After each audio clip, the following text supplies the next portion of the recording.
Andy, you don't know where I'll be next.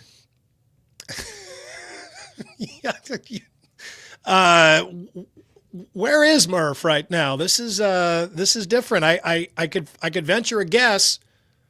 I'm in the WHO 13 Plus studios. Oh, that was going to be my guess. Okay. Yeah, it's a good guess. Is it what gave it away? It's not my sweatshirt. I just had I was just instinct. I know you like to wear that Falcon sweatshirt inside the WHO 13 Plus studio. So put two and two together. This is red for Valentine's Day. Yes, right, right. Yeah. It is ready. Valentine's Day weekend. Ironically, I have found the warmest room at the station. You know, as most TV stations, it tends to be cool here, but it's under these lights. It's actually warm in here. I'll probably be shirtless by the end of the show. Well, you got an undershirt going on there, so you've got at least one step to go before you have to go skins. It'll be stages. It's a Friday. It's a fun Friday. I am working today. I host the Olympic Zone tonight at 6:30 and anchor the sportscast. Yeah, not the Ozempic Zone. I think we had some people there was with some a confusion. false alarm there. Yeah. I mean, but can you blame them though? I mean, there's a lot of Ozempic talk. A lot of Ozempic out there. But yeah, name was Jay, and he sent it in to me, and he said, and my wife just called out to me across the room, and she's like, Keith Murphy is hosting the Ozempic Zone. And Jay said he responded like, do you really think he's in a suit and tie hosting a half-hour show leading into prime time about Ozempic? I don't think that's that far off of I don't think that's too difficult to believe. I mean, you don't think that's a stretch? From the GLP-1 studios, it's the Ozempic Zone. GLP-1 Studios does sound like an actual studio. Yeah, it does. And then we have happy hour later tonight. So it's a busy Friday. It's a fun Friday. It's time for Murph and Andy. With 5 Central Iowa locations, there's always a Heartland Tire and Auto nearby to take care of everything your car needs. From oil changes to complete transmission overhauls, they do it all. For 15 years now, Heartland Tire and Auto has been a proud sponsor of Murph and Andy. The biggest party of the year is here. Zach Brown Band Love and Fear Tour, presented by Margaritaville at Sea. Friday, November 20th, Casey Center. Zach Brown Band with special guest Grace Potter. Tickets are on sale now at ZachBrownBand.com. And a little bit of chicken fried. Don't miss Zach Brown Band Love and Fear live.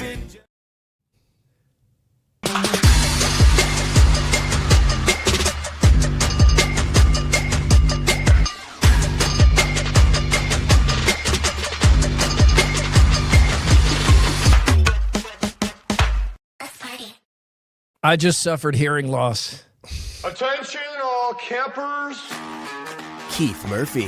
What I do have are a very particular set of skills. Skills I've acquired over a very long career. Andy Fales. I'm telling you straight, it's my way or the highway. Powered by AD. Just a bit outside. Murph and Andy. Live and on demand across Iowa everywhere from the Channel Seed Studios. Murph and Andy. Connected by cellular advantage. I am getting a crazy mix in my ears. It's like I'm at just a speed metal rave, but I'm going to push through this because it's Friday. Let's get the table setter from Guest House Tavern and Oyster. Coming up, Olympic icebreakers, Tang, and Valentine's misses. I assume that's part of today's More segment. All presented by Guest House Tavern and Oyster in West Des Moines. Nightly specials, great seafood. One of the best places in town to just sit around, watch the Olympics, and talk. And I imagine they'll do good business on Valentine's Day weekend, which restaurant owners kind of hold their breath this weekend. Every year. This is, I forget where this ranks, but it's right. If it's not number one, it's like the number two restaurant night of the year, especially when it's on a Saturday. they do an incredible amount of business. And when the weather is lousy, obviously that cuts way into it. So we root hard for the restaurant owners out there. We know they're doing the Lord's work, and it's a tough job. But want them to do as well as possible. This weekend, it's like I don't think Ed could have built a better weekend for them. I mean, it's supposed to be mid to upper 50s, no precipitation. Today's just absolutely beautiful. It may as well be 75 degrees today. If you don't have a reservation or are prepared to stand in a long line, possibly even out the door, you got to head to Steak and Shake today. It's going to be crowded tonight. That new Steak and Shake out in Waukee, have you seen that one yet? It looks old school. I have. That place is crowded. Yeah, I saw a line backed up there the only time I've seen it a couple of weeks ago. So, yeah, it's doing well. Let's get the high or low since our last show. Presented by Wealth Charter Retirement Planning and Tax. Time of the year that so many of us are focused on our finances, our taxes, trying to optimize our money, make it work as hard as it can for us. And Tim Hawkins and company have lots of good answers and advice, even if they don't take you on as a client. Willing to talk to you on the phone. WealthCharterRetirement.com. I'm going low. Low? Yeah. On a Friday? Yeah. On a beautiful Friday, I'm going low. I'm going to tell you why. What's your problem? I'll tell you. The kids are off. Today. Well, now hang on. It's just a funny hang on. thing Now to hang say. on. They've actually been doing good. Kids are off. They've actually been doing some good work today around the house. They've been vacuuming. They vacuumed the stairs, which is, as a parent, that's a job that you look forward to handing over because that's no fun. Yeah. Vacuuming the stairs. It's a good one. Yeah, so they've been vacuuming and taking out garbage, and they've got more stuff coming up. So, but the problem is they're actually off today and Monday. It's an extended President's Day break. President's Day. We were just asking if people have President's Day. Do you off. remember like being in school? First of all, I remember when it wasn't President's Day. There was like Lincoln's birthday and Washington's birthday. Lincoln's birthday, I think, is the 16th, and Washington's birthday is the 22nd. So those would be pointed out, but we were in school, right? I mean, I remember being in school and we were talking about the president's birthdays or President's Day. I don't think we used to get this day off. They do now. So they got this 4-day weekend. And so that brings me to my point. I don't want to belabor the point here. The thing I missed most about ages 0 through 22 is all the time off. And we were not warned about this.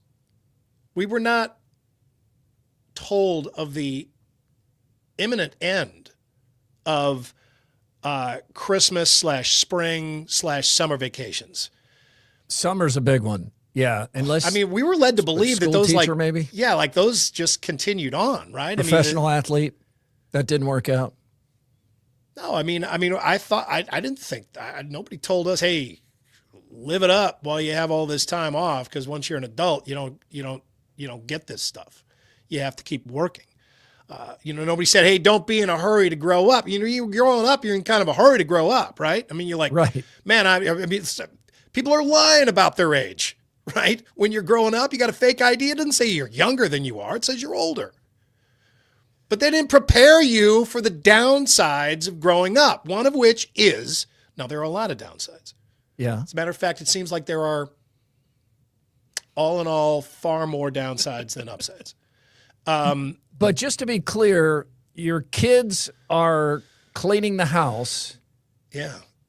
And it's Friday, and the weather's unseasonably warm, and it's Valentine's Day weekend, and your low is that you didn't get more warning about the days off you would not have as an adult. Well, I mean, that's part of it. I mean, mostly it's just that I'm having to watch my kids be off again, and wait till Monday. I can't be. Yeah, Monday is going to be terrible. Monday, the weather's supposed to be even better on Monday. So I mean, how hard is that going to be? Andrew, you can attest. Yeah, Monday's the same. I'm working from home because the kids are off, and I even had to talk to them today. Like, hey, it's a work day for Daddy. I'm going to be working. I have the show. Got a lot going on. You guys are going to have to kind of figure things out yourself. It's not go to a movie and have fun day. Well, they're going to be gone before you know it, and Then you'll be like me, just sitting here in a red Valentine's Day sweatshirt with a falcon on the front. They are getting a little bit of work done around the house today. Sounds like it. That's good. Yeah. They earn money for that, or it's just part of being a no. Fales kid? No, room and board is what they earn. Oh, that's great. All right, I'm going high. Our friend Kelly, also known as Taco, this is him watching the show Wednesday. This is how you do it. You go to Hawaii, you put your screen on your lap, you have a pool behind you, some palm trees, shades. You watch the show from there. Andy's in a quarter zip or a vest. Yeah, cold. I'm wearing a white shirt, washed out, look pale. And, Taco, no doubt, just as relaxed as a man can be. That made me happy to see, even though I'm not there. I think he gets double credit as a viewer / listener. You take us in on vacation in Hawaii. We really appreciate that.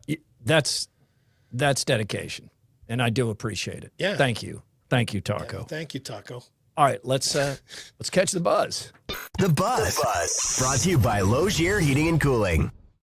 Whoa.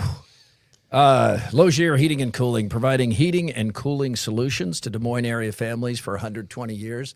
We have to have Logier back to our new home again. We don't have balanced heating. Like the middle floor is quite a bit warmer than the bottom floor or the top floor. So, do you suspect they're just going to teach you how to use the thermostat?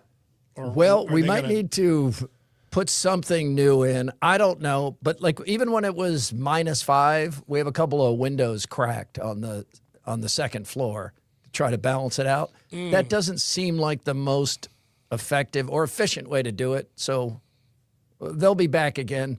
They're starting to approach being in our Christmas picture, our family Christmas picture. I don't know. I think I got you beat there. I think that with Logier, our house is one of their anecdotes where they're like, well, your house isn't that bad.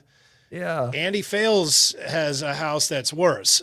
They just kept at it, though. I had the most challenging situation where the drain line for the condensate pump kept freezing up, and they just had to keep working at it until they finally figured out a way to. We had the wrong. We didn't do it. The people we bought the house from put in the wrong type of furnace, but it's still too new to replace. So Logier has had to figure out a way to make it work anyway. And when it gets to really cold, the thing freezes up. So jeez, they've had to put like like heat tape all the way along this line, and it's taken them several tries to get it all done. It's all good now, but I got to the point where I felt bad calling them, and be like, yeah, can you come back? But I know they've been telling stories.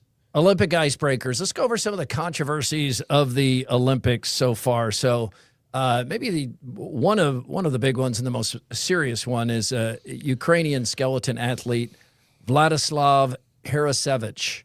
Now this is the skeleton. That's where you go head first on a on a sled. on a slide. I just cannot imagine doing this. He had the faces. If you're watching, you can see the faces of its 20 or 21 athletes who have been killed in the war with Russia, Ukrainian athletes, on his helmet.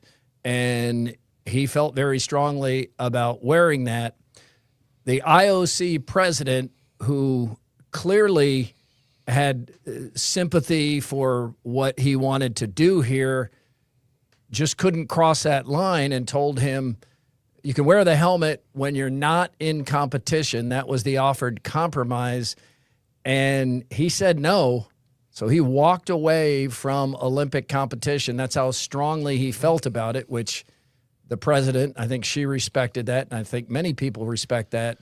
But this is also where you can see the IOC's point of view on this. If you let everybody in the Olympics take up whatever their political cause is, this just turns into a very divisive and angering event for people.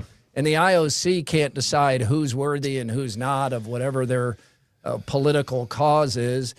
And then, Andy, this also gets into the confusion people often have over freedom of speech.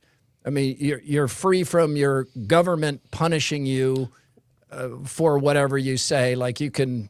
Well, that's an American thing, first of all. It is. Not an Yeah, IOC it thing. is. But it's Americans I'm talking about who say, "Hey, right. why are you stopping this guy's freedom of speech?" Well, the NFL does. I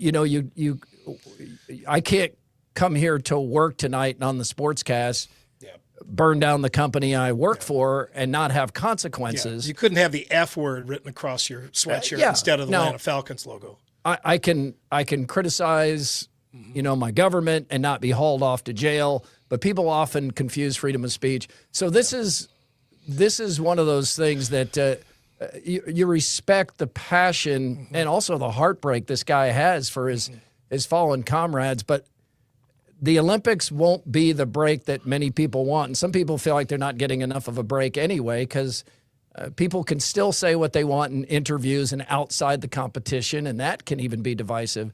But, boy, you turn this into anybody can take up their cause during competition, and it's a slippery slope that the IOC said no. Yeah, and you can argue that Russia shouldn't be allowed to compete anyway because they invaded Ukraine. I mean, this was an invasion, is what happened here. And I could support that argument, I think. But, I mean, if you're not going to do that and you're going to draw up these rules saying you just can't, make political statements on your body, I mean, it's hard to call that a political statement. I mean, these are people that were killed in a Russian invasion of his country. It's not really. I think there's a line between that and a true political statement. I don't know, but the point is, there's a lot of gray area there. There's a lot of nuance, and you either have to allow all of it or none of it. So that's the key right there. All of it or none of it. It is a very difficult thing. So I think that, I mean, it's a hard rule to draw, but you got to make your point at the start of the Olympics and say, well, we're not going to compete if we can't do this, and then not compete. You can't agree to the rules, then start competing, and then want to break them. And that is quite a thing to do, too. I mean, talk about a strong passion for something, to really believe that you want to make that statement enough to walk away from the Olympic Games because you can't wear that helmet. Also, less serious, although in the world of ski jumping, it was pretty serious, crotchgate. Extra padding in the crotch area and hydraulic acid injections into the penis, which I had to look this up because I've never done this, and I hope none of you ever have either, but it enlarges the size before a fitting, which then allows for more padding, which then allows a little bit of an edge in the distance you can fly. I mean, that's really looking for that 1/1000th of a percent to go to this, but that's an actual thing in these Olympics. Andy, where do you stand on hydraulic acid penis injections? Well, I'm in favor of it, I think. But when you get to the Olympic level, it's, it's tiny, tiny little differences. Oh, I'm so glad you said little differences. Yeah. I mean, it's little things, right? That can ultimately make a difference, and that everybody's always trying to, shave little things off. And, it's stuff that, I mean, it seems minuscule, but these athletes in many respects are so evenly matched that tiny little difference can be the difference between a gold medal and no medal. So, I think every sport probably has some tiny little thing like this that they could point out. It's not usually on a tee for humor the way this one is, but I mean, look at hockey, the sticks, the skates. Yeah, just the curve of the stick. Yeah, Yeah, that kind of thing. Right. Football, The deflating footballs or overinflating footballs. That was scandalous. Trying to steal signs versus using audio-visual equipment to steal signs. Everybody's or just the size of a looking for bat, match. like tiny little things, the substance that you put on a bat. I mean, things that Cork bats. Right. Well, that seems kind of egregious, but I mean, it is. Yeah, but I mean, it does come down to rules that are down to the fraction of an inch. But again, I mean, the rules are rules, and sometimes when you point out somebody breaking them in a really funny way, it just makes a story. Chalk and Bates from the United States were robbed of ice dancing gold by the French. Now, there's a whole other story to this, but I won't get into that because I don't know enough to speak about it intelligently. But in the actual competition itself, the French judge marked the two American skaters much lower than anyone else. I mean, in the world of skating, much lower. The French judge. And that one mark, way below the average, elevated the French duo to the gold medal. And it was outrageous. And it's called, many people have called for reform. It seems like you start with the same way you have to step out of the room when somebody's voting on your friend for a Hall of Fame or, just the conflict of interest there. The French judge shouldn't be deciding the gold medal if the French duo is in this competition. But it's led to an even broader conversation about, can AI fix this, where you remove the subjectivity from it? And it's like, oh, I don't know about that. Maybe. First of all, you're suggesting that somebody might not be completely objective in their yeah, subjective judging of an Olympic sport. Yeah, I know. We have this kind of stuff, and it's unfortunate. Because it's not unlike some sports. Just two guys race and the fastest guy wins. That's it. In this, people are asked to judge the performance. That's many of the Olympic sports, and that's certainly challenging. But this was egregious in the difference in the French judge and all the other judges, and it cost them the gold medal. That would be tough to swallow. I mean, I would assume that AI could ultimately fix this, but I mean, judging figure skating and gymnastics and just kind of the way somebody looks as they're flipping and twirling is just that's a hard thing to just assign numbers to, right? I mean, hard and fast numbers. Recuse yourself. Recuse yourself, or just don't have them in that position. Another controversy, the one that's gotten the most attention, Norwegian biathlete Sturla Holm Legrid threw one of the all-time unfortunate Hail Marys, as it turns out. He asked for his girlfriend to forgive him. He was unfaithful to her 3 months ago. He told her that he was unfaithful to her right before the Olympic Games.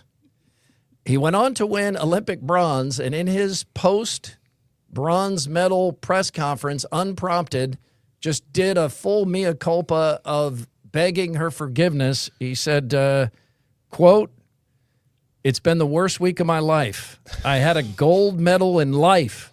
And there's probably a lot of people out there who look at me differently now, but I only have eyes for her." He said he hoped by committing social suicide, she would see how sorry he is and take him back. She has said, quote, "It's hard to forgive, even after a declaration of love in front of the whole world." Andy, will they get back together? I mean, it's hard to know what to root for here because honestly, I'm a little concerned about the guy, just his decision making here. I mean, there's a lot to unpack here about this story. Which part? Telling her at all? Telling her a week before the Olympics? Taking this great moment in his life's history and just making everybody uncomfortable by winning the gold medal of oversharing? There's so much to unpack here. I mean, first of all, I commend him for the resolve that he showed, that he was still able to medal even with all of this on his mind. Yes. And he does seem truly sorry. He really does seem sorry. First of all, I mean, like the first time we all watched this,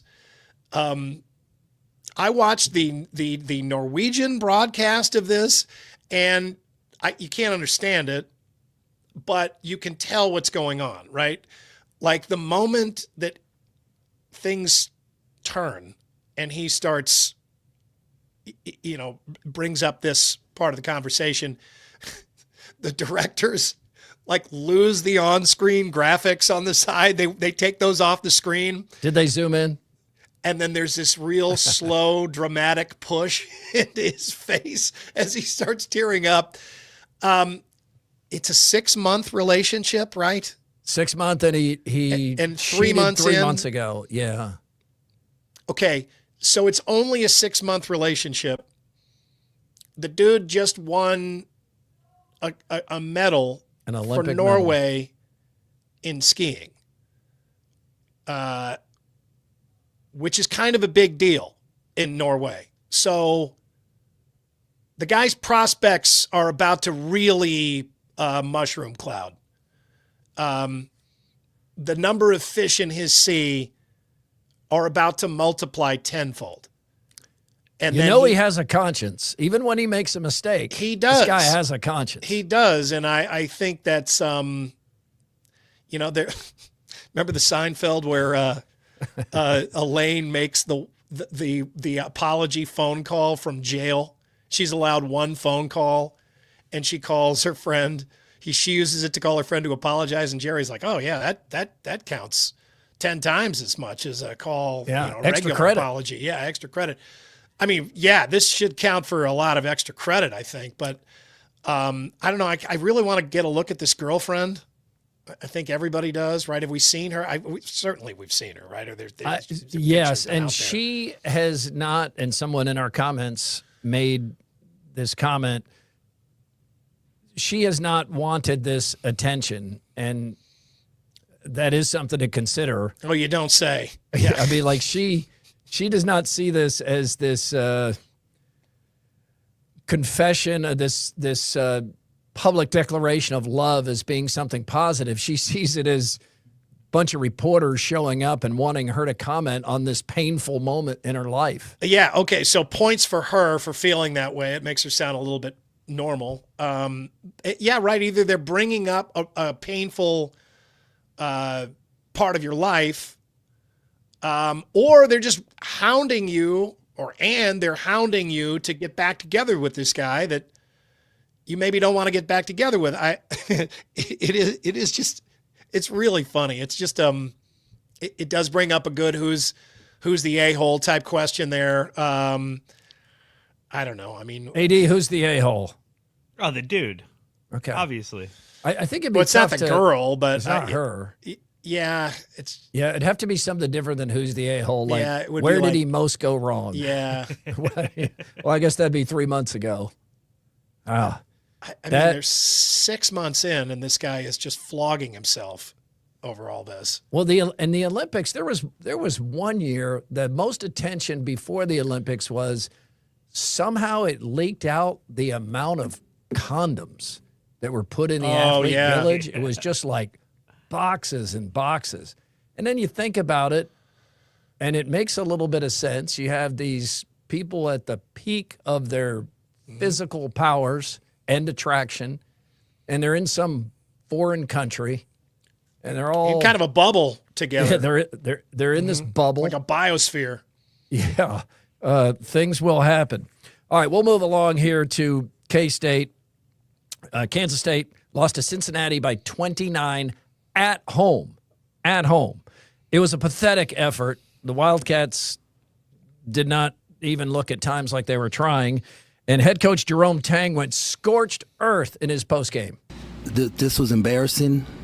These dudes do not deserve to wear this uniform. There will be very few of them in it next year. I'm embarrassed for the university. I'm embarrassed for our fans, our student section. It is just ridiculous. We got practice at 6 a.m. tomorrow morning, and we will get this thing right. I have no answer, no words. So y'all got 2 questions. So whoever want to ask 2 questions, I'll answer them to the best of my ability right now. But right now, I'm pissed. These dudes got to have some. They got some pride, man. They got some pride. It means something to wear a K-State uniform. It means something to put on this purple, man. Everything this university is about and all that it's been about. Why I love this place, man. They don't love this place, so they don't deserve to be here. Yeah, I'd wear a paper bag too if I was them. Thanks a lot, fellas. God bless. Well, the emotion is real. Love the candor, but this is terrible leadership by Jerome Tang on several fronts, Andy. First of all, he says he doesn't have any answers. Well, that's his job. His job, he's the coach. You got to find answers. You're paid $5 million or $6 million a year. It's your job to find answers. Then he publicly berates these players. They're his players. This isn't his first year at Kansas State. It's his 4th year at Kansas State. He brought these players in. He put this combination together, and he clearly would like to take that back and run some of them off campus.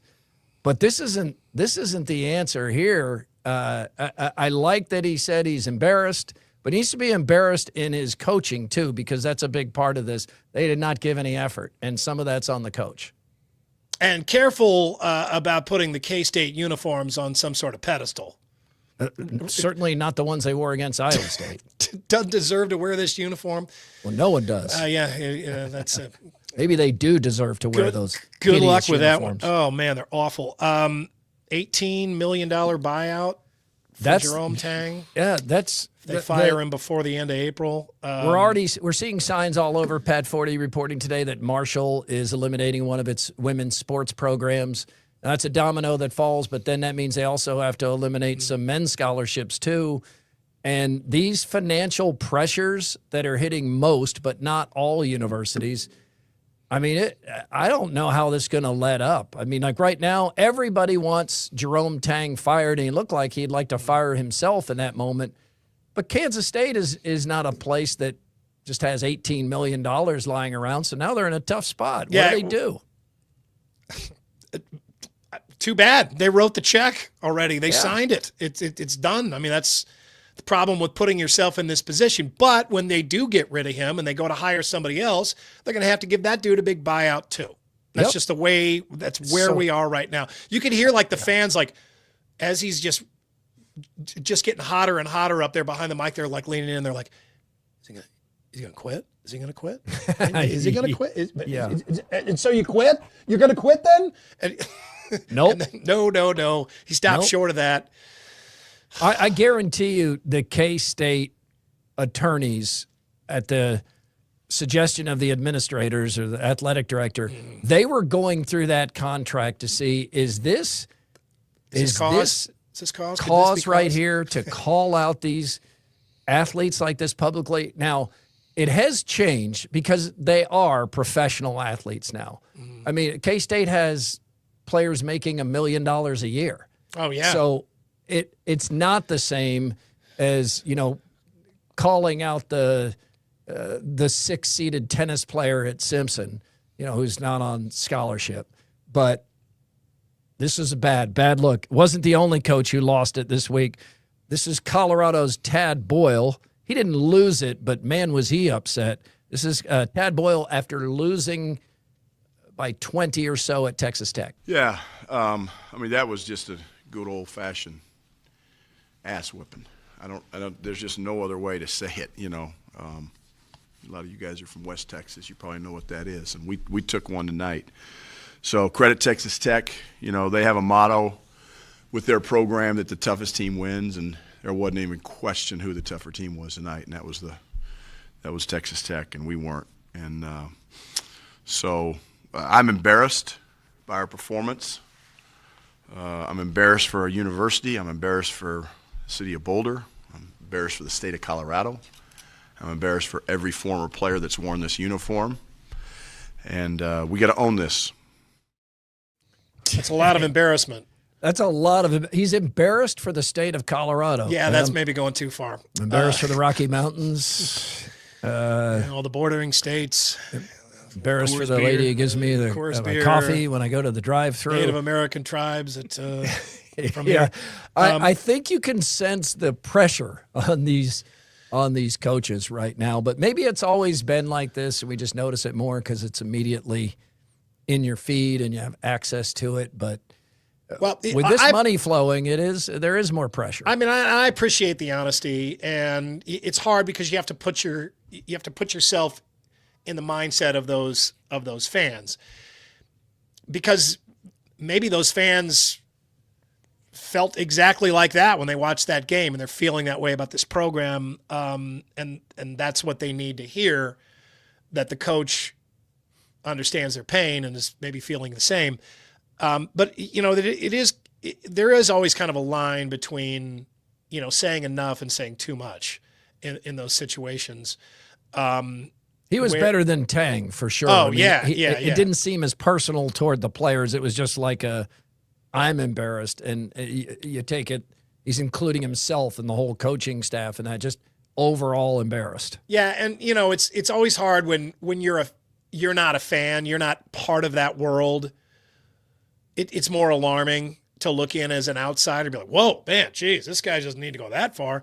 Well, fans might feel like that's exactly what they wanted from him, because they're feeling that way too, and they're pissed off at the players, and they know how much money they're making, and they just think that that was an embarrassing effort, and that's what they wanted. I mean, sometimes you want your coach to have a temper tantrum on the sidelines, right? And F-bomb the refs and scream, throw stuff. I mean, you want that. But to the outside fan who's not part of you, that may just look like a temper tantrum, and may look like somebody who's lost control of themselves. So it's hard for us to really sit in judgment of that, but I mean, that does seem like a guy that's like overly embarrassed. Iowa State and Iowa men's basketball both have big games tomorrow, Saturday. Iowa State hosts Kansas, and Kansas is hot. And no one, not even Iowa in that rivalry, makes Hilton Coliseum come alive quite like a game against Kansas and Bill Self. This is an interesting game. AD, I know you hosted Buckets last night with Jake Brend. How much buzz do you guys think came out of this game with Iowa State's loss and lackluster showing at TCU? Some, but not a ton. I think if you flip the Houston and Kansas games, probably more. But having gotten waxed at Kansas just a few weeks ago, 21 points, and the Kansas game is always big. It's a Saturday noon game. I think all of those things, we expect a very good atmosphere. I really don't think a lot of buzz now. Puts more pressure on this game for sure, but I don't think it sucked any of the buzz out of this game. It's Kansas at Hilton, and that is Iowa State's favored by 5.5. That's a lot of respect for the home court there, because they lost to them by 21, and Kansas is hot and Iowa State is not. I mean, that's a home court that performs pretty well against Kansas, and we all know that. That this is a win that puts everything back on the rails for fans, and that's a loss that is going to further knock things off those rails. I mean, this team needs a win. Yep. Needs to look good, and I mean that's the upside to playing in a conference that's that difficult, is that there are a lot of opportunities like this. Especially coming up for Iowa State to put everything back together and make all these fans feel like things are okay. How much bigger would this be if they were on a big old win streak right now? I mean, it would be a little bit bigger, but not drastically bigger, I don't think. I mean, this is an absolute, it's a must-win game. I mean, right now, they need to win this game to feel like this season still has the the chance to end with the things that they, thought it could end with earlier in the season. I mean, it does. Yeah, and then you have Houston coming up Monday night, so you get that quick turnaround against a top 5 team. So a lot at stake, but it's just never going to do what Kansas is going to do for your fans, though. Yeah, Beating gotta Kansas. Win this. Can you imagine how many Iowa State fans, like one of their very favorite memories of being an Iowa State fan, is probably, some Hilton Coliseum win against Kansas. Yeah, that's as loud as it ever gets there, and it's not as loud now as many people have pointed out as it was 10 years ago or 20 years ago. Things have changed, and many people have explained those, but it will be loud. I mean, it will be as loud as it's been all season. Why do you think it's not as loud now as it was? The students have been moved. That's part of it, as they've been moved in other places too. Just the donors, the more expensive seats are down lower. AD, you and Jake have talked about this. What are some of the reasons that people state for it not being as loud as it used to be? A lot of the gripes are just the kind of atmosphere as far as like the music and stuff, and when the band comes in versus playing music. Does the band come in and play, Living on a Prayer after a big moment, and all the students just kind of die with that? It's being a DJ. It's like feeling the moment. Seems like they need to update the music, and even if that makes some guys like us upset, you got to play to the students and really get them. But yeah, really that moving them back and kind of just the musical atmosphere. Also, they haven't had any big games in Hilton. I mean, they've been favored by double digits in almost every game they've had at home up till this point. They got a bunch coming up, but really since that Iowa game, they haven't had like a marquee opponent or at least like a rival opponent. And so some of that is in the water too. And I think it's fair. These guys are pointing out, I mean, the phones have changed things up, but I mean, honestly, the Hilton Coliseum with Kansas in town a number of times, that is the loudest atmosphere I can ever remember witnessing as a sports fan or a member of the sports media. I mean, that is so loud that it was uncomfortable, right? I mean, it crosses that decibel threshold where you're like, oh man,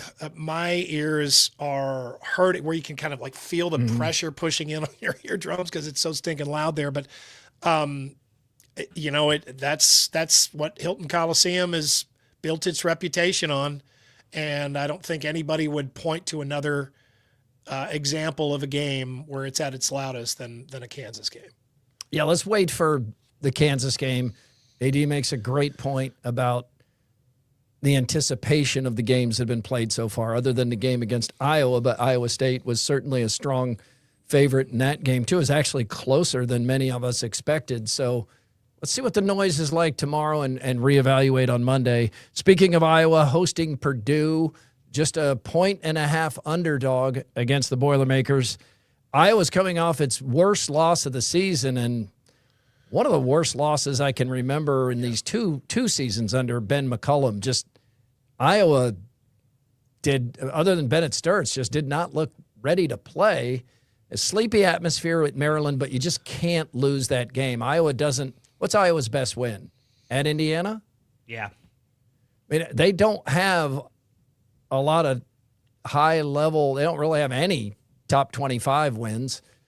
Purdue's taken some lumps this year. I mean, they're not as great. This is an opportunity. As yeah, this is an opportunity. But Bennett Sturts had 32 points in that inexplicable loss at Maryland. But like he didn't have any help. I mean, it was. They were flat from the beginning. Yeah, just being asked to do too much, and even he wasn't making shots at crunch time. He was missing the shots.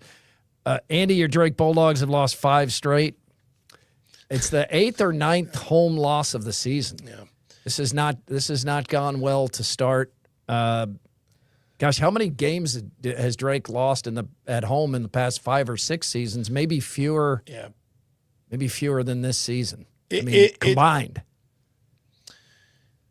Yeah, and it's the thing that's made it, I think, so difficult is not just what they did last year, but what 3 consecutive new coaches have shown. Now, Got a little spoiled. The bar has come way up on Eric Henderson. I mean, there's no doubt. I mean, that's a higher bar than Nico Medved had. But Nico Medved, Darren DeVries, and Ben McCullum all came in, and they had better seasons than this. Each one of them raised the bar from the predecessor. They did, and even if mathematically it's a little bit comparable, it still felt a whole lot better to fans.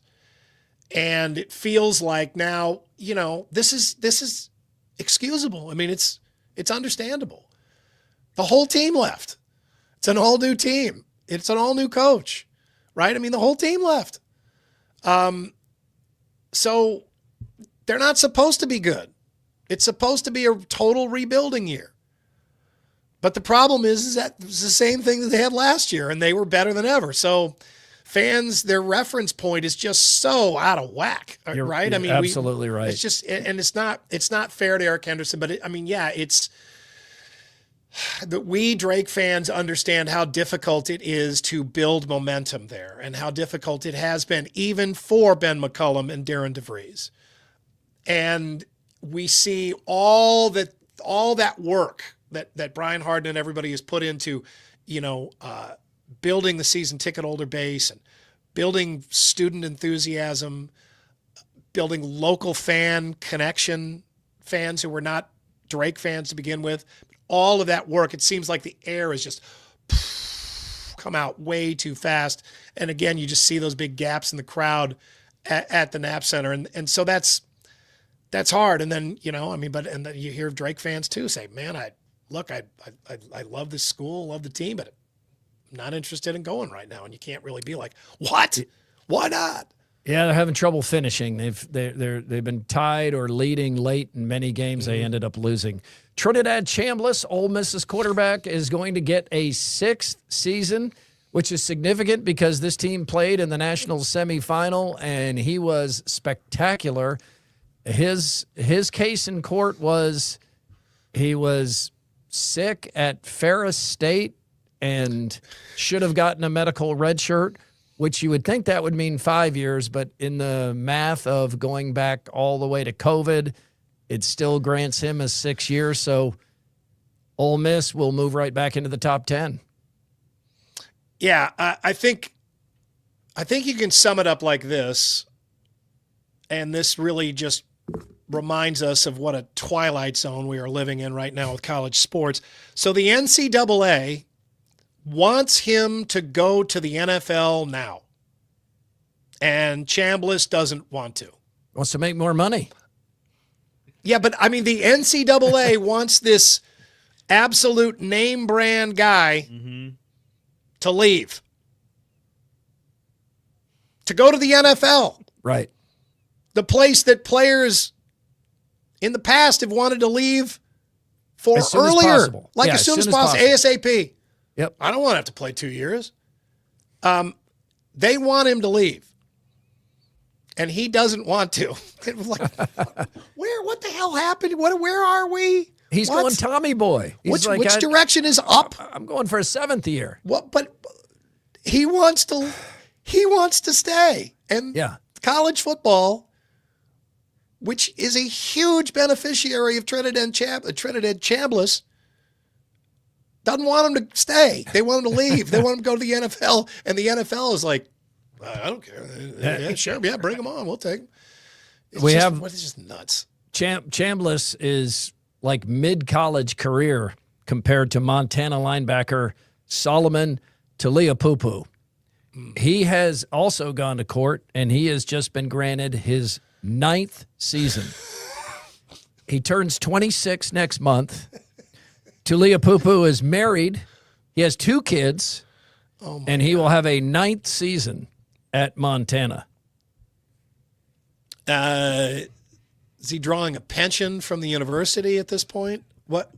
Why? I hope he's a doctor.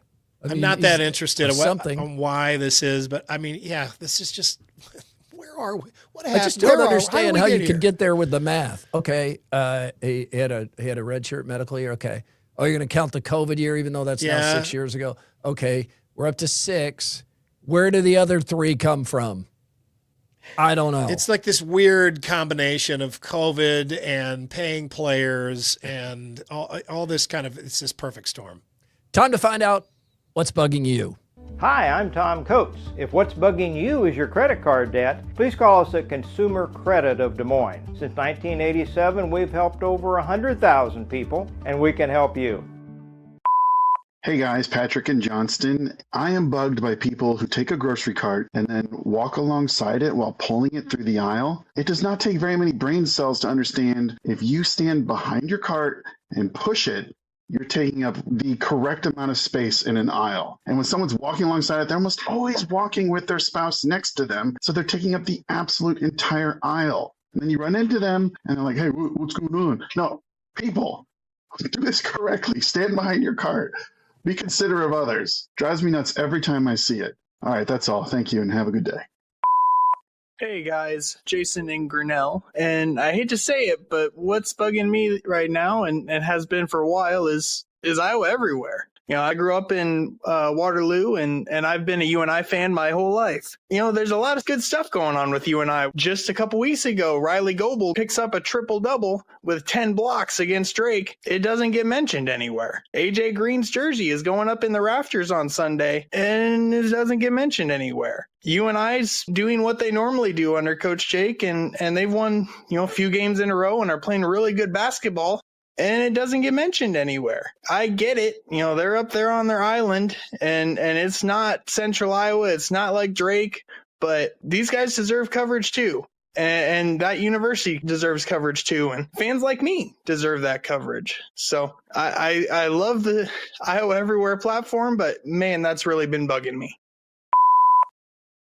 Well, hey, that's fair. I don't know, deserves the coverage. We tend to talk about the thing that engages the most people. Mm-hmm. And unfortunately, in my experience, no matter what I post or publish about UNI, it gets very little engagement. That doesn't mean UNI doesn't have fans, proud graduates, people who love to go to the games, loving the coaches and whatnot. What I have seen, and Drake falls into this too, Andy. Yeah, I was going to point that out. You say this about Drake. He says this about Drake too, guys. Don't worry. Yeah, well, you have it takes a special season to bring in the non-niche. I mean, it's just that's the kind of the way it is at Drake and UNI, and this is not a sportscast. I mean, this is like Riley Goebel was on the sportscast last night. She had a monster game, 32 points, 16 rebounds, 5 blocks, 3 steals.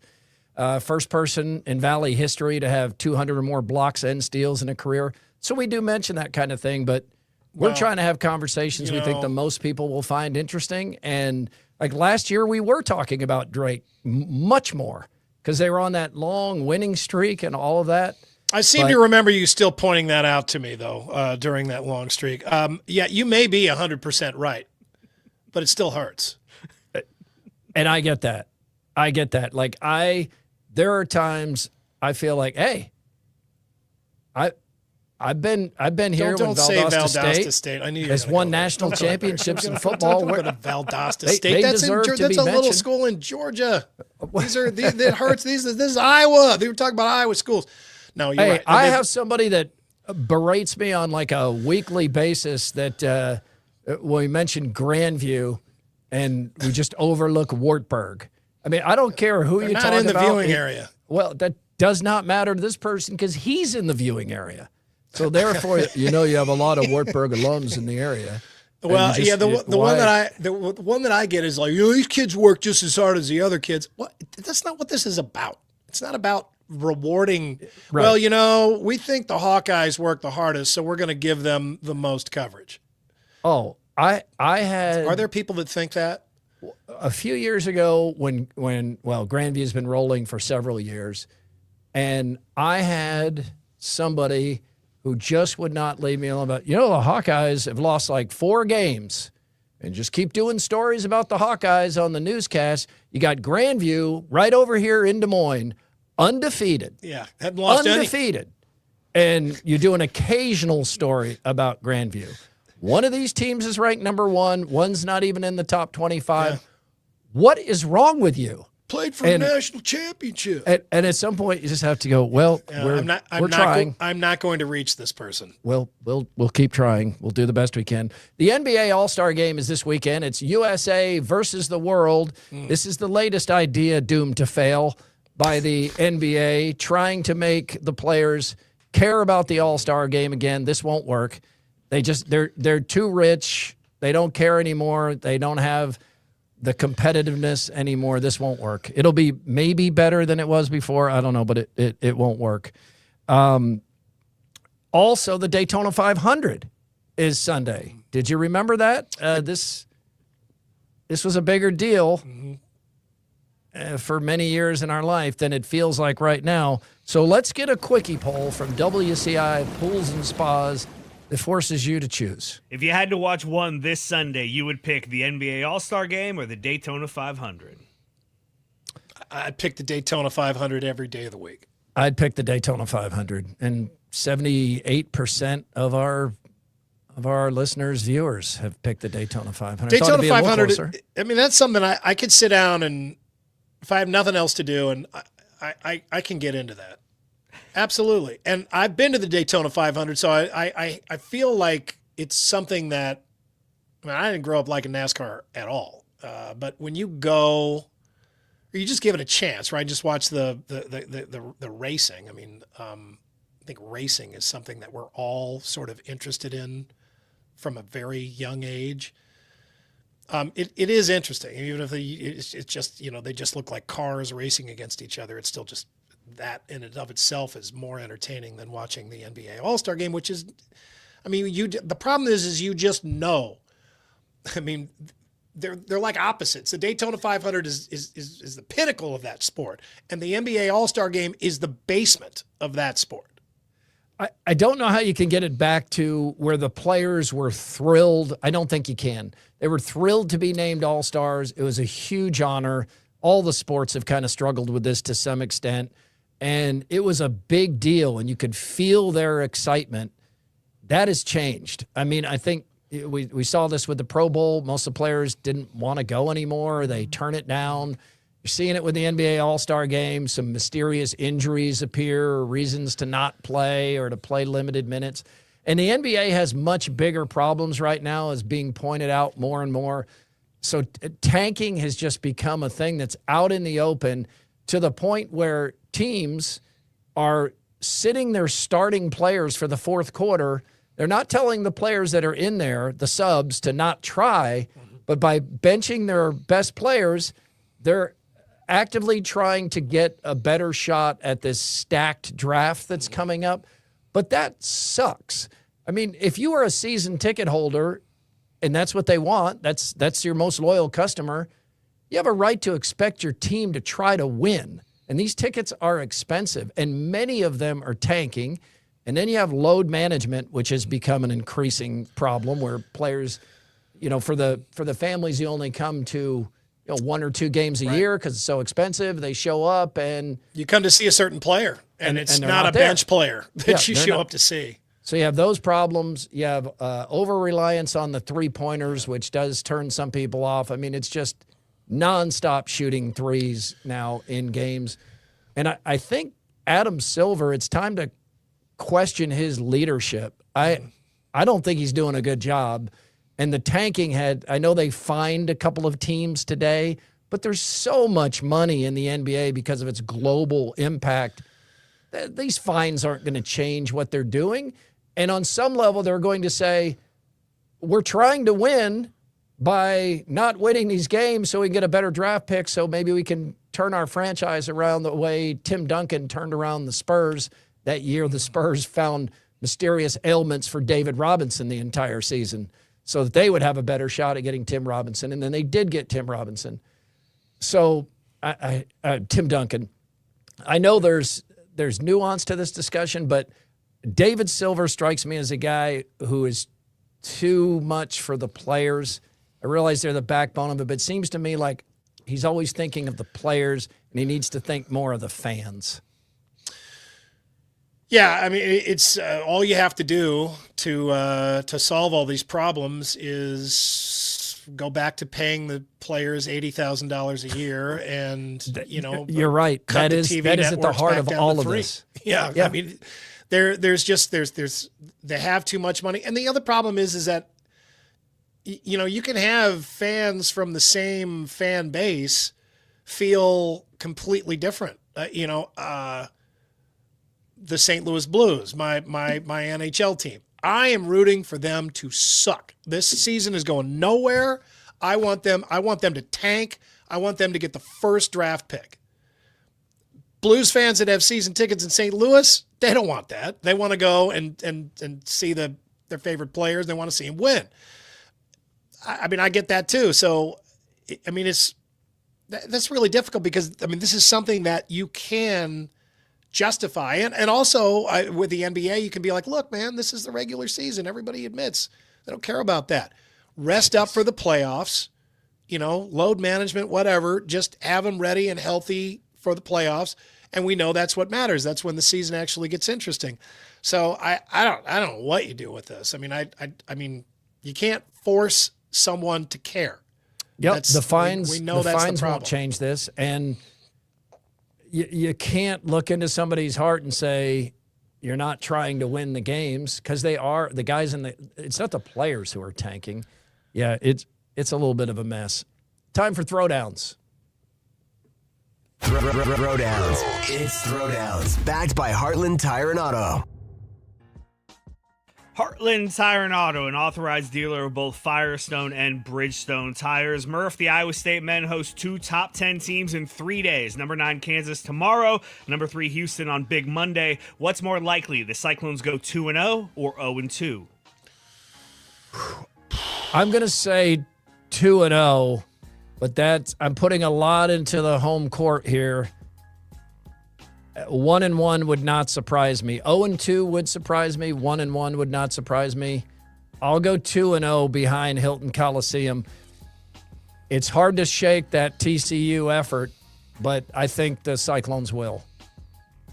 Yeah, you'd like a chance to relitigate like 10 minutes into tomorrow's game, right? And revote. But I'll say more likely they go 2-0. Absolutely have the talent to go 2-0. Yeah. They got the home court. They've got everything. It's one game totally one game at a time, right? They lose tomorrow. I think everybody would be like, okay, that's it. 0-2 now. They're going to change 180 degrees, but I think there's a better chance they go 2-0. If you're truly a Final Four caliber team, you win both these games. Yep. All right, Andy, my son asked if I'd help him get a Valentine's Day gift for a girl this week. That's a first. It was very cute. I was very happy to do it. But what's the first Valentine's Day gift you remember either getting or giving? I found that the women in my life remember early one. Like, both the women I work with were like, oh, I remember a boy in 4th grade got me this. I mean, I can't think of anything before, like, my marriage. Well, like in school, though, didn't they have like the carnations that you could buy for somebody and send them to them? Yeah, that's true. Yeah, I'm sure I did. And it would like break your heart. You'd send one to a girl, and then she'd be walking down the hallway with like 16 carnation. You'd be like, I got damn. you that white one. Yeah, there's a crowd. There's a line at her door. I remember those little candy hearts you would give. They sucked. They were not good. They were terrible, right? Tastes like chalk. Yeah, they were awful. I remember sending those. Without a doubt, the most embarrassing thing I ever gave to a girl, and my family brings this up, particularly my mother, who's probably listening right now, is I honestly did give Karen Strebeck a pair of my mother's earrings one year when I was in elementary school. And her and my mom like had to call and be like, her mom's name is Sibby. She was like, Sibby, did Karen by chance get some earrings for Valentine's Day? If she did, those are mine. I have to say I was probably really little when I did that, hopefully.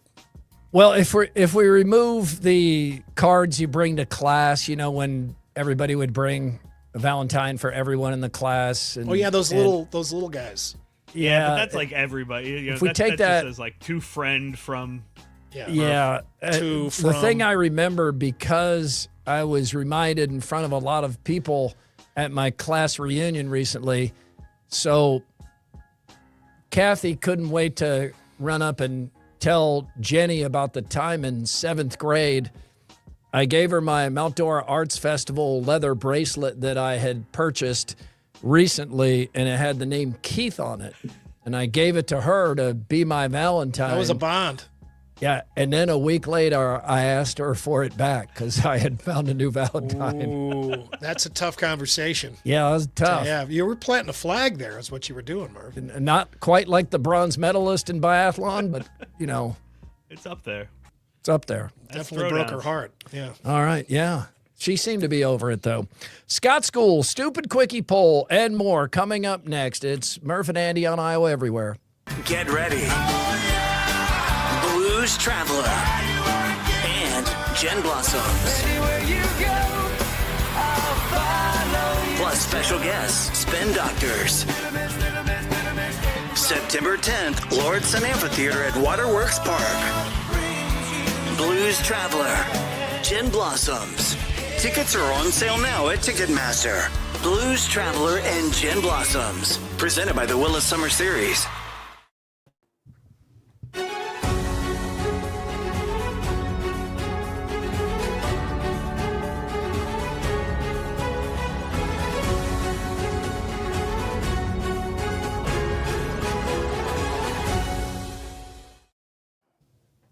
The Murph and Andy Show is brought to you in part by Ramsey Subaru, home of the toughest, most reliable cars in the world and the people who back them up, on Hickman Road in Urbandale. Scott School, Scott School, Scott School is cool. Yeah. Hi, everybody. Hi, Scott. Welcome Hi, Scott. to Scott School. So the Greek god of the wilderness is named Pan, P-A-N. You might know him from Pan's Labyrinth, for instance. But in the Greek tradition, he was known for being terrifying. He had goat horns coming out of his forehead.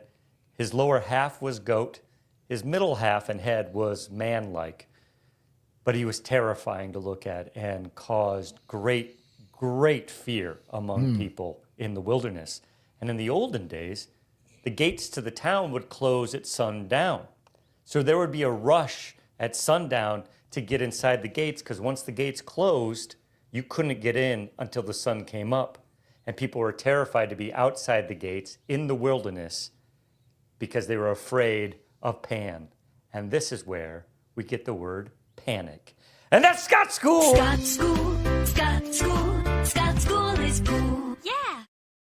Scott School presented by Carbless Premium Handcrafted Cocktails. I was waiting to see where the punch would come at the end and was not expecting panic. And the pan flute, if you're familiar with the pan flute. Oh, Zamfir. That's where it comes from, because Pan was chasing the most beautiful creature in the forest one day, and he was disgusting looking. So her and her friends all ran into the woods, and they changed themselves into little reeds. And then he pulled all the reeds, because he didn't know which one was which, and he put them all together in a flute, and he blew through them all to find and that's where we get the word. Okay. All right, we should have stopped at the original Scott School. Anybody have one of those Zamfir CDs? Yes, I know. I just wish we had the commercial queued up, Andrew. Zamfir, and also, Andy, remember Slim Whitman? Yeah. What did he do? I don't really. Well, he sang, but he also like whistled his songs, and they would have those commercials like the legendary Slim Whitman. Now all of his hits in one album.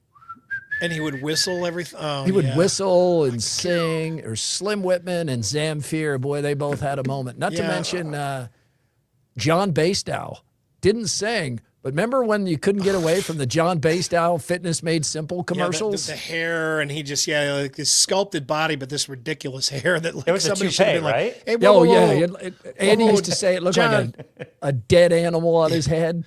John, your body looks great. Let's put that aside for a moment, though, and focus on your head.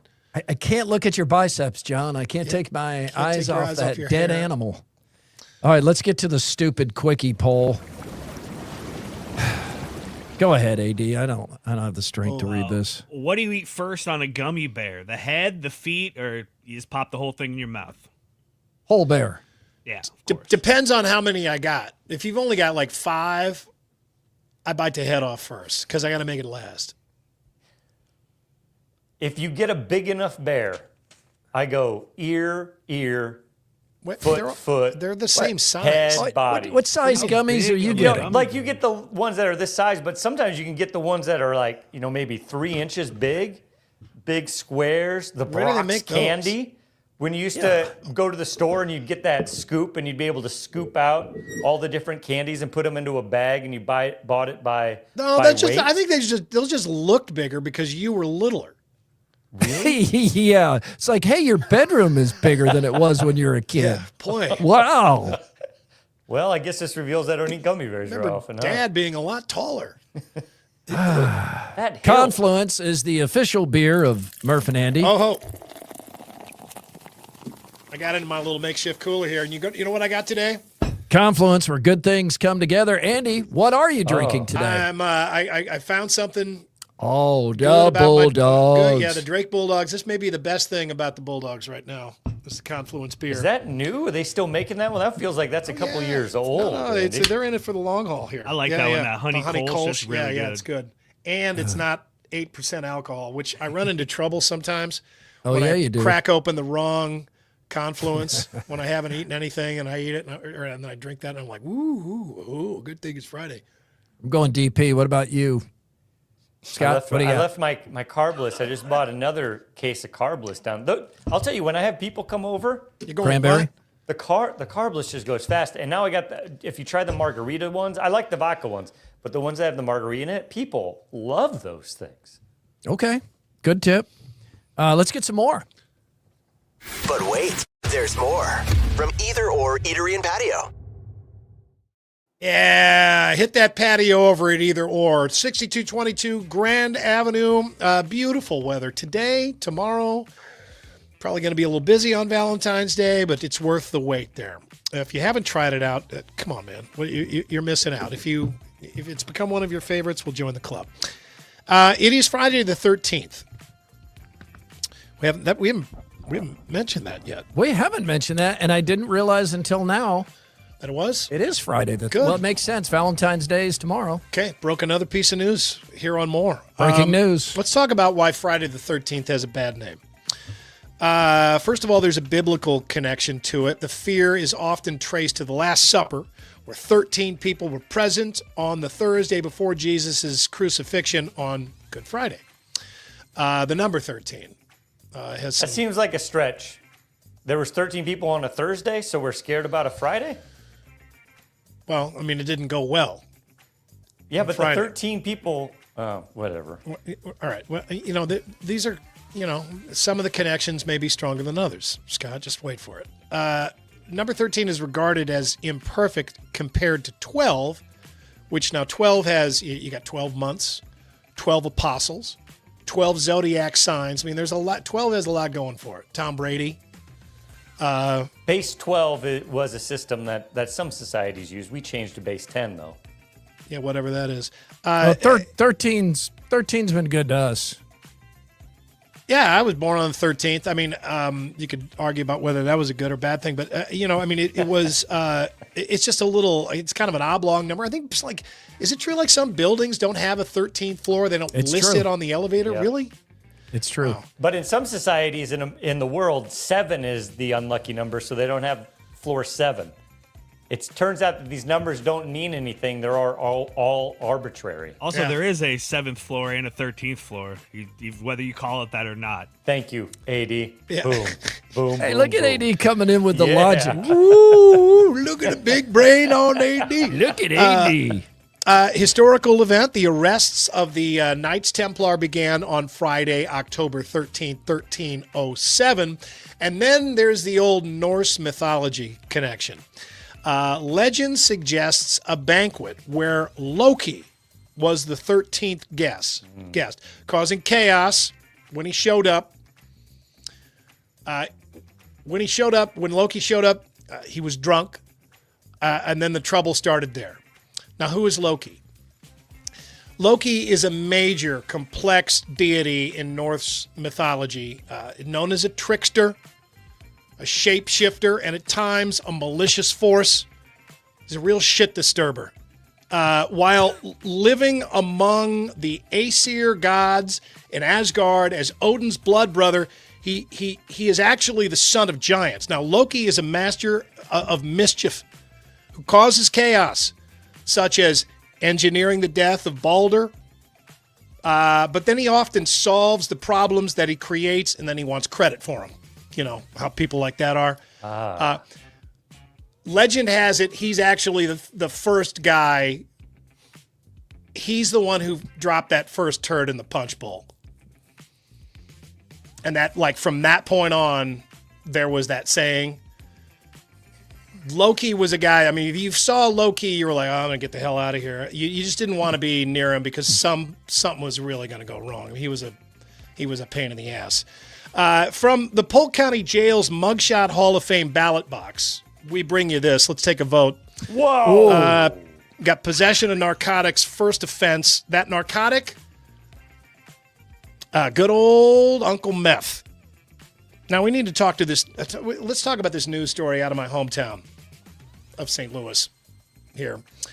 And here's an unbelievable scene out of Webster Groves. A little boy ended up getting stuck inside a claw machine, and it was all caught on camera. It happened Saturday night at the Veta Sports Soccer Dome on East Avenue. Now, according to the 2-year-old Cooper King's family, the little guy got himself into some trouble while they were watching his older brother play soccer. Now, it only took 15 seconds before his mom, Megan, said she looked away and someone shouted, "Cooper," and pointed to the claw machine. She says the 2-year-old was stuck inside for about 20 minutes, but as you can see, he didn't seem fazed. Webster Groves police and fire did show up, but eventually it was just a service tech who got him out with a key. Wow. Okay, let's unpack this. How did he get in? First of all, there is no way it was only 15 seconds that this mom took her eye off her kid. Right? She's lying about that. All right? There's no way that it was 15 seconds. It was 50. Could not have been more than 15 seconds that I wasn't watching my toddler. There's no way he could get in there in 15 seconds, and I still don't understand how he got in. Through the chute? He must have been able to crawl through the chute. That's crazy. Is there a better spot for him to be? He's not going anywhere. I mean, as long as you figure out how to get him out, just leave him in there for the rest of the indoor soccer game.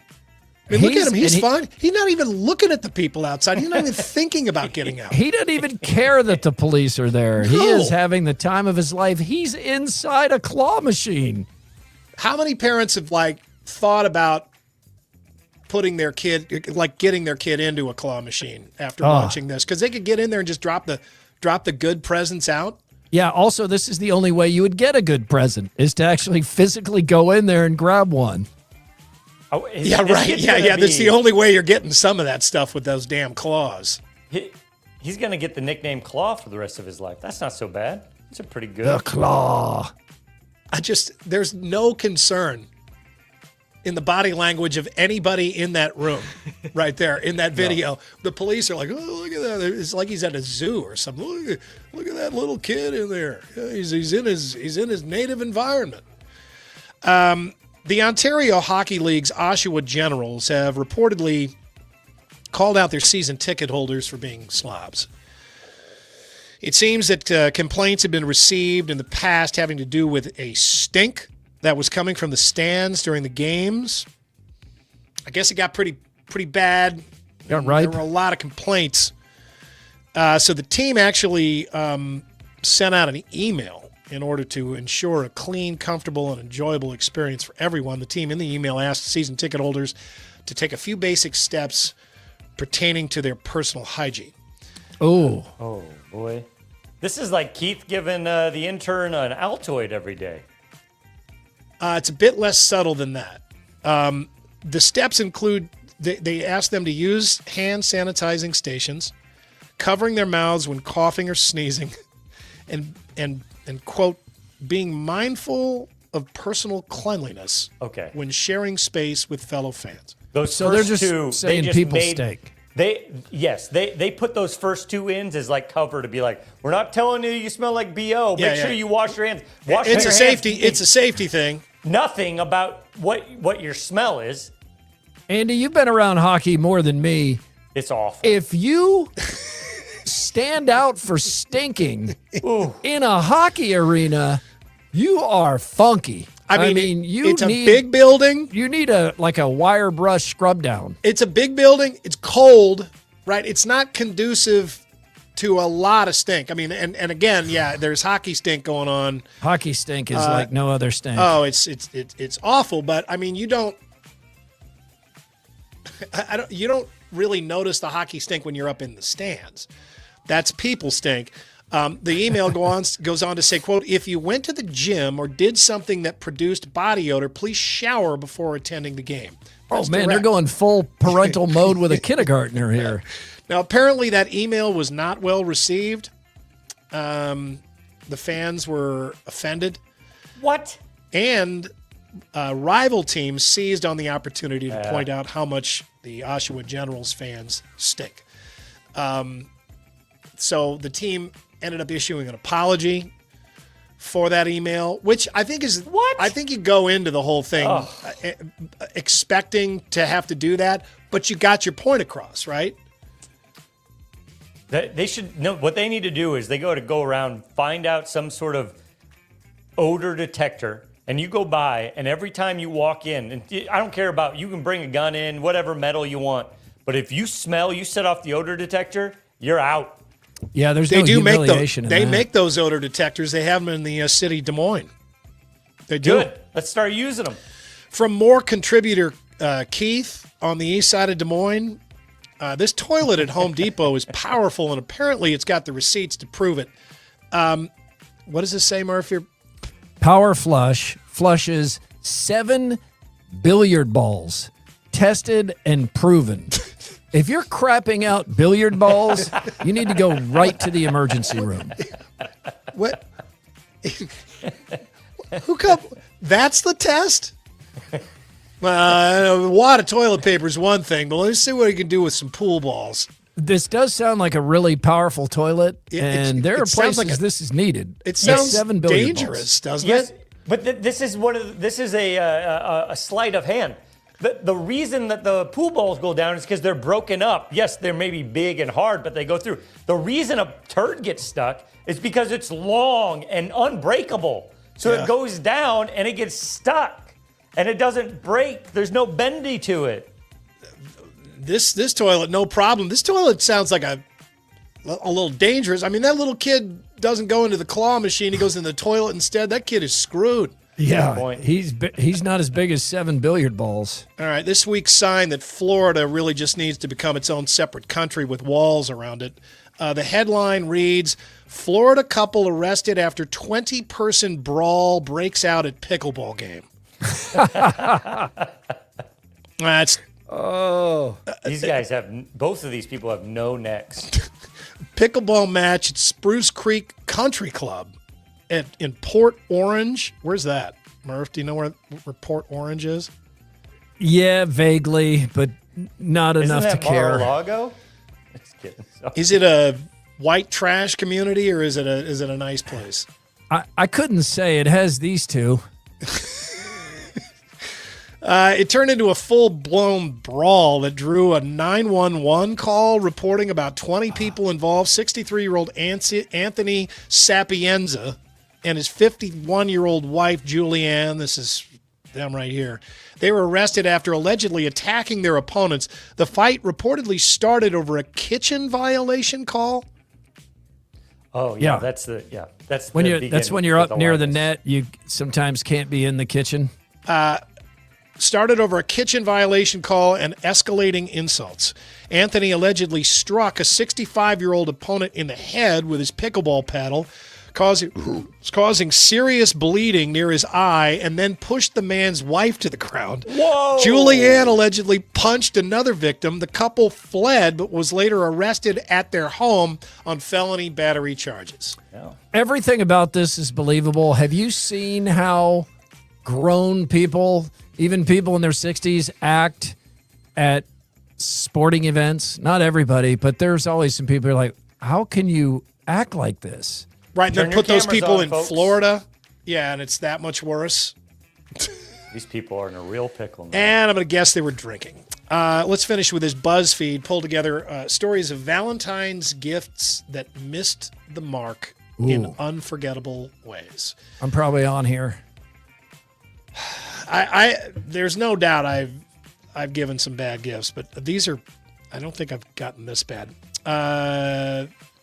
He gave me a scrapbook with the title "All Our Happiest Moments" printed on the front cover, and when I opened it, it was blank. But you can see the intention there. Yeah. From you this can. day forward. You can. It's just, it's one of those things. Kind of all depends on how you read it. Yeah, it's like where you put the comma can make a big difference. Yeah, exactly. He sent me a copy of the King James Bible because I was Catholic and my Bible was wrong. Oh. Yeah. Ooh, yeah. Got some bad news about that Bible that was translated in 1611. my friend. I think maybe the relationship definitely ended there. My dad got my mom a hair trimmer set and wrote in a photocopied card that she got him a few years prior. She photocopied He took an old card and photocopied it and gave her the folded piece of paper? Save some money. Office paper?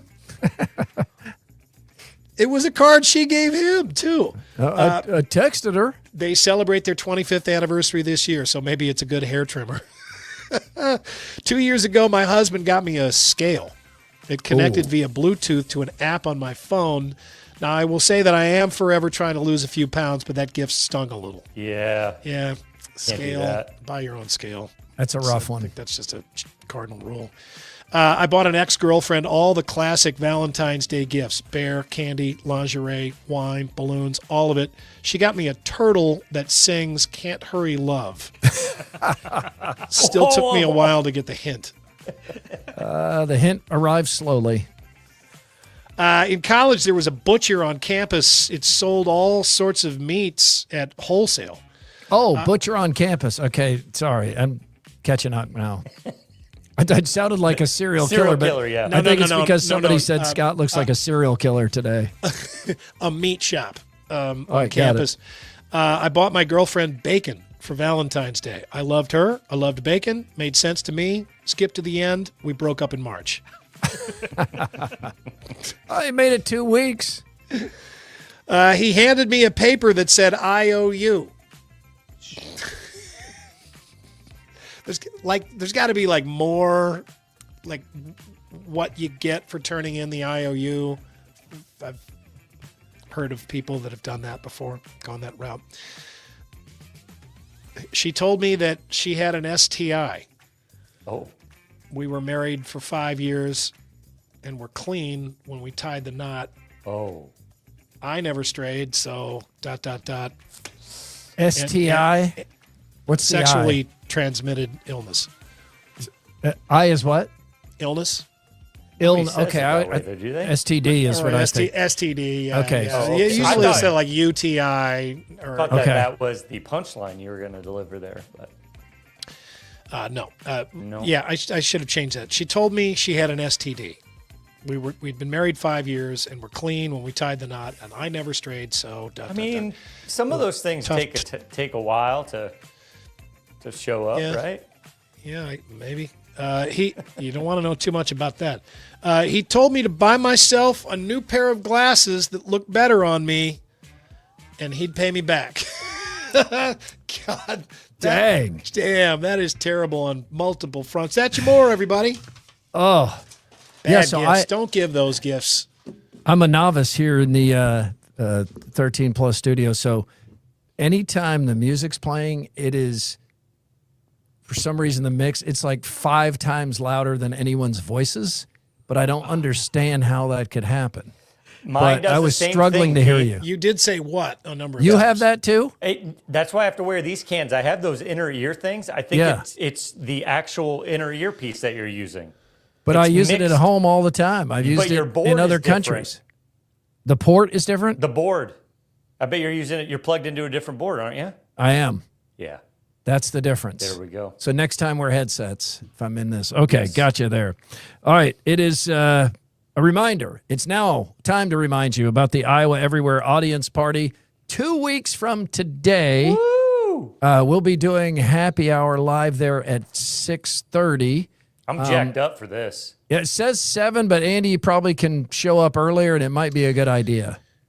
Yeah, we anticipate there being people that get there early to grab some of those booth tables, which are really nice at the Irish. So if you need, it is open before that, and that chocolate walk is going on there, so there will be people coming in. But if you'd like to show up early and grab one of those tables, if you feel like you need a table, getting there early would not be a bad thing. Do we have a herald for this event? Like when we walk in, will someone announce, "Please welcome Andy and Kahala Fales"? No. No? Absolutely not. I hate that stuff. I think people would love that. You would love it. I'll do it. Can I herald myself?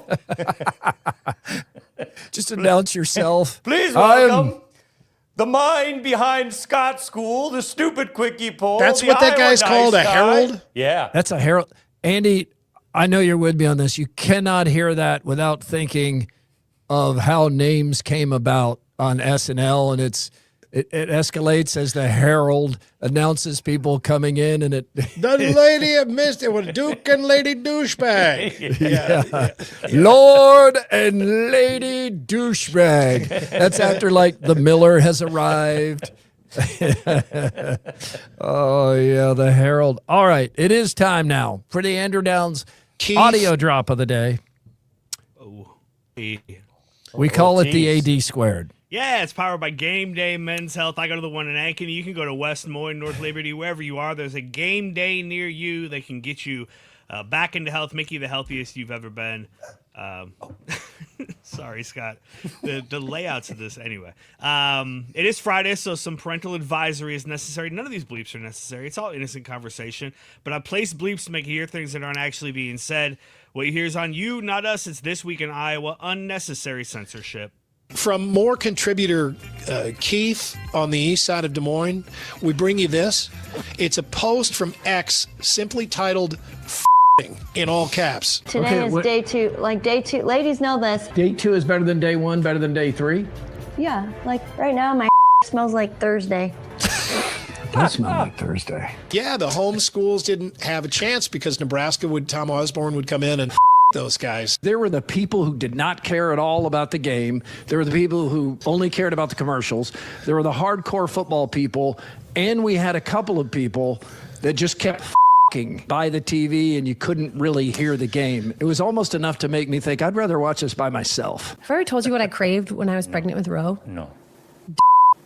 Yeah, that's a thing. An investigation is underway after video surfaced online of what looks like someone getting in the dining room of a Wendy's. That does not seem like a good idea. What did Kenzie say? Dirt. I know. What I craved. She craved dirt? Yeah. And Eating talking. Dirt? Like eating dirt? Yeah. There's a lot of ladies out there who the minerals in their blood and stuff go weird. So they'll just eat plaster off the wall. They'll eat the dirt off. It's like they're like a deer, like with a salt lick or something? Yeah. When we had no crawdad, we'd eat sand. You ate sand? We ate sand. Brian is asking, Andy, will you be bringing the Hassel cutout for the photo booth? Should we bring the real Hassel will be there? We should probably still bring the cutout, though, right? I think it's a good idea, partly because the cutout will be much more willing to take photos and, and be around people. The real one may leave early. You don't know. Then maybe only the cutout stays until the end. The cutout will be friendlier, so I think it's a good idea. Let's get the quickie poll results from WCI Pools and Spas. If you had to watch one this Sunday, you would pick... Jeez. The NBA All-Star Game or the Daytona 500. 76% say the Daytona 500. One thing, can I just point out, the All-Star Game is significantly shorter.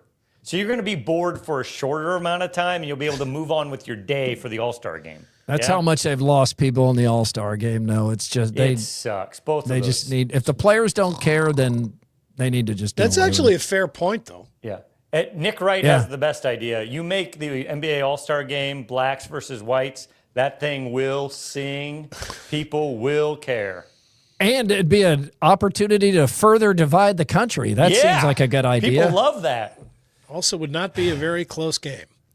I don't know. Wait, give it a couple of years. Well, you got to think the best you player. got to think about the Europeans. Yeah, forget about the Europeans. Yeah, for sure. You're thinking about Americans. Think Yeah, about yeah. That would not be close. What do you eat first on a gummy bear? Head, feet, whole bear. 0% for feet. That's incredible. We never get zeros. I sometimes eat the feet first. Well, you should have voted for feet. Give feet a chance. Usually I eat the head first. So Rex Ryan definitely did not vote in this poll. I don't think he was into eating feet, Scott. Yeah. Are you sure? You No. just like smell them. I think looking at them, not smelling them. You'd be at that hockey game. Oh, man. Can you imagine? It smelled so bad that hockey fans were complaining about it. That's bad. That's bad. We had that happen at WI, Channel 5 back in the day. Another intern? Oh, somebody's body odor? It wasn't an intern. It was an editor. But you know how and you had to sit in those small rooms with them. Yeah, a little small room. And you have to go in after him. And it was so bad that you would leave and your clothes, well, the body odor would now be on your clothes, and now you're the stinky guy at work. It was so bad somebody would be like, would someone please fart? It was worse than a fart smell. It was the worst BO, and it's contained to a little small place. He's in there for hours. Nice guy. Oh my God. I did finally have to say. What'd you say? What'd you say? How did you compliment sandwich this one? Yeah. I do want to. Yeah, let's try to recreate this, Murph. I want to hear this. Well, I didn't directly call him out. No. Let's just recreate it right now. Okay. Okay. So you got to tell somebody they stink. Boy, this edit bay really smells like body odor. Have you noticed that? No. Well, it then where'd he go? stinks. It really smells. I didn't notice that. Yeah. And then where? Where are you going now? Where are you going now? Well, I got you pointed it boxed out. in. That didn't do it. I don't know who was in here. I don't know. It must have been the last guy that was in here. Now where are you going? I didn't resolve it. The news director finally called him in. Oh, you tried. Damn right and you didn't resolve it. You didn't go there. You got to go there. No, there had been other complaints, and I tried for a couple of weeks with hints and just thinking maybe it'll dawn on him. He's got bad BO. But it resolved itself because there were other complaints because we're all sharing this edit bay over a 24-hour period. As we had people there all night too, and it was that bad. It like got into the walls and the seats. Think he didn't shower? What was his deal? Well, I don't know. He didn't follow him home, Scott. I never asked him directly, but I always respected the news director, Diana. When she got a couple of complaints, she just called him in and said, "Hey, hygiene is part of being a professional. Yeah, you can't come in here stinking up the place." When you have that position of power, you can say that. You can be the one to be like, "Look, I'm not a dick. I'm just doing this because she it's was my direct. job." Direct is always better too. Unlike the method I tried to take, which is dropping hints. Yeah, you can't. But I didn't fit. Like I wasn't the passive aggressive route to you stink. Doesn't work. For one thing, I wasn't his supervisor. He didn't work in sports, so I didn't feel like it's really my place to say, you've got to start taking a shower. Yeah, I had a nose. I was trying the subtle approach. Someone is loud. I always had respect for her because she just called him in and just directly told him, you got to shower. What's you have that to make guy sure your doing now? clothes are clean. You think he he doesn't smell anymore? He's one of our favorite viewers. He's in the comments all the time. Whoa. No, I'm kidding. Sam? Damn. I haven't seen him in Story was about to get really good. probably 30, 35 years. I don't know. And yes, he did have hair that looked unwashed and a lot of flakes on the clothes. And I can. Wore the same outfits frequently. Wondered what that apartment looked like. I know. I to this day, when I'm thinking about it right now, I feel bad because how do you get to this point? And even if you had parenting, like it is true. You get to a certain age, you can't blame your parents anymore. You got to start figuring things out for yourself. I mean, our parents don't teach us everything. Some things you have to figure out. And there are some smells that I think universally are just bad, right? I mean, not everybody likes the smell of curry or like I like gasoline smell. Yeah, gasoline. Not everybody likes cilantro. Some of the cilantro, those kind of things. Yeah, but like body odor, isn't that like a universal stink? I mean, Well, maybe if you're parts of attracted Europe to where the you would be person, surprised. there's pheromones in there. So, like, you can be attracted to it to a certain level. Because if you think back when we were evolving, we didn't have deodorant. Your body odor was one of the reasons people were pulled towards you and attracted to you. Yeah, I can't even imagine what it was like in the Old West. Yeah. Oh my gosh. Yeah. Do you think that this guy is more alone on Valentine's Day, or me? What do you think? I think you're equally alone. Yes.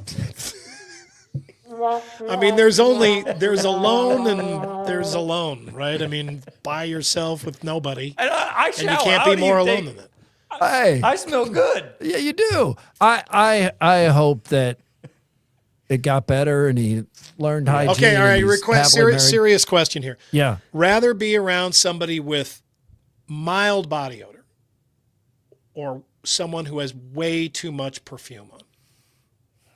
Because that's bad. That's really bad, It too. is. That It drives is. me nuts. I mean, But that will linger away.